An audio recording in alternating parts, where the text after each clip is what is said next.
every time I have seen these mandala art, I feel that these designs are so intricate and so beautiful looking. So today on Info at Honori, we thought we would introduce this mandala art which acts as a therapy. So welcome to Info at Honori. Content ಇಷ್ಟ ಆದ್ರೆ like, share and subscribe ಮಾಡಿ. Welcome to Info at Honori. Today on Info at Honori, we have Mrs Shradha Joshi, mandala artist. So welcome to my show. Thank you so much. So Shradha ma'am, what makes you do this?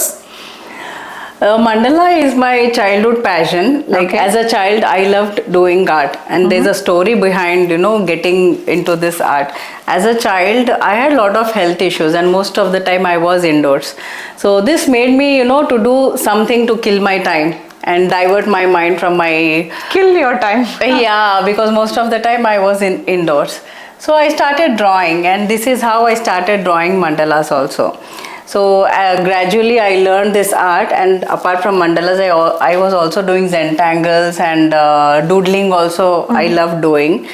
So till college days, I developed this love towards art and really enjoyed. And all of my friends, they used to love seeing how I actually do this intricate art.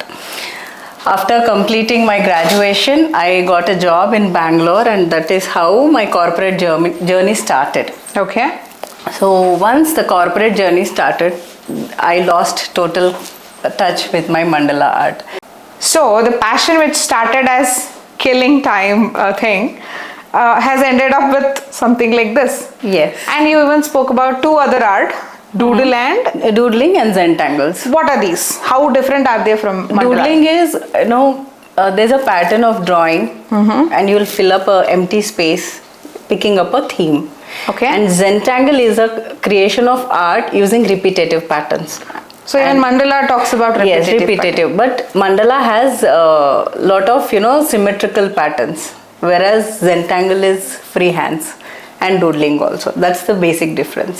So anybody who is learning or who is interested in mandala would also be interested in knowing Yes. the other two art also. Yes. Okay. So where is the origin of this art?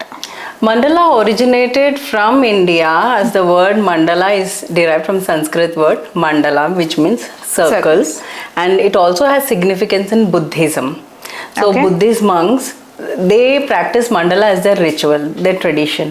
The group of Buddhist monks, they form a team and they create mandalas using sand and colors and flowers for 7 days, and on the last day they will destroy this art, signifying that you should not have an attachment on something.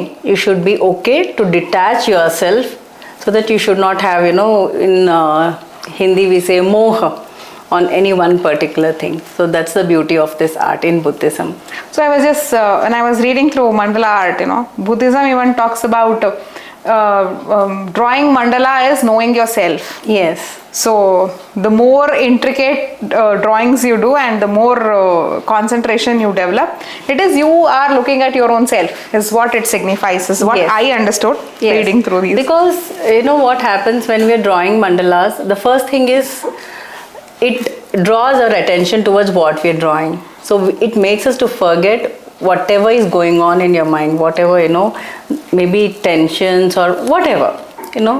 So your focus is only on the art and on yourself, the way you're holding your pen or pencil, the way you're drawing the patterns, your focus, your concentration. It is completely only on the mandalas. So this forces, our brain to concentrate or focus only on one thing at a particular point of time. So the more stressed you are, the more number of mandalas you can draw and be stress free. Yes.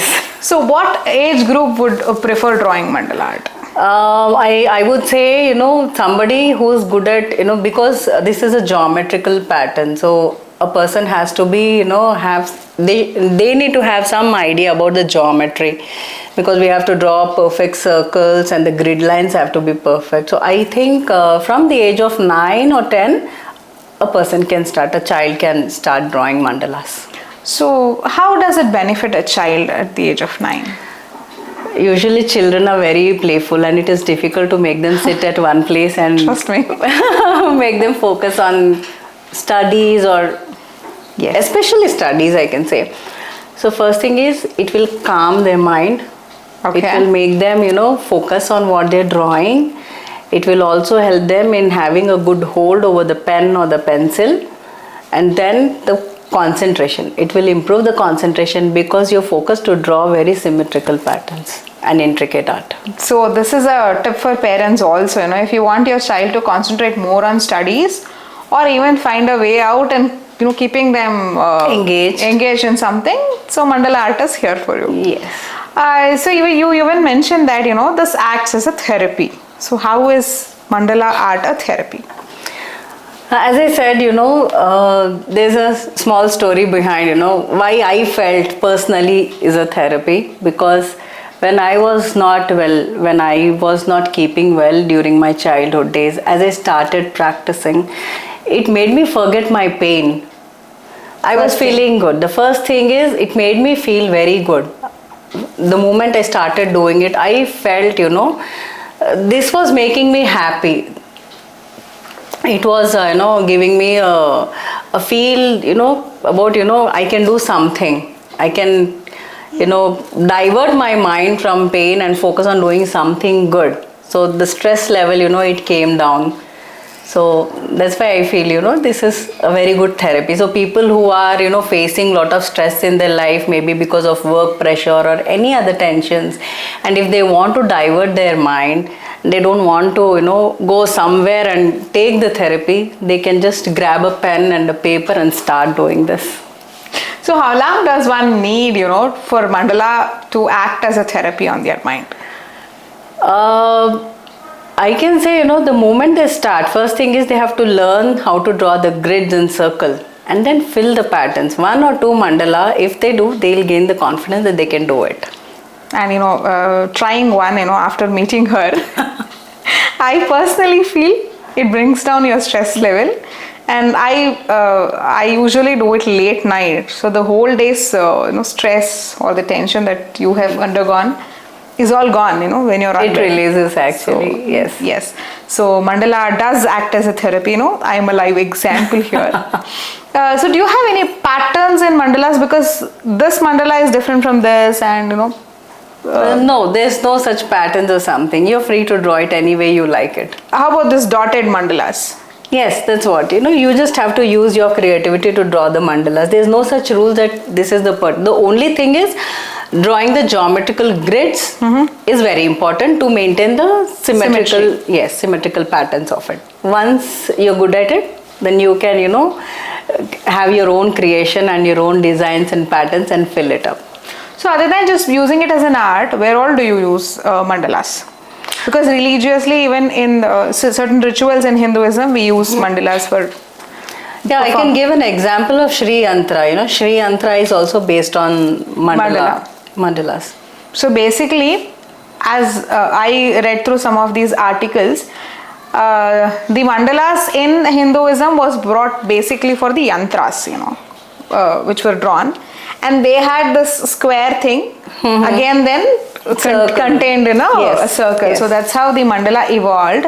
So basically they were drawn while, even today when we perform this homa or any other puja at home, so you always have a mandala drawn. So that is the religious ritual puja, that is, thing that is drawn as a mandala. But when it comes to art, it is always on these canvas. Or, ma'am even does this corporate books with mandalas, and she has this refrigerator magnets with mandalas. So you can use it as decorative items. I even have seen people wearing this resin art jewelry with mandalas. You can do it on the pot as well. So whatever surface, a good surface, if you find a good surface. And you can even add energy to it, when you start it actually creates a lot of positivity. So having one at least hung on your door, wall at home, or even trying to draw it yourself, you will have the change of vibrations, that can be experienced. Yes. So going ahead, in the next episode, we promise to give you a gist of how to draw a simple mandala. So the next episode will be on making the grid lines, the tools that are used for mandala art, and how to draw a mandala. So this was Shradha Joshi with us on Info at Honori. Thank you so much.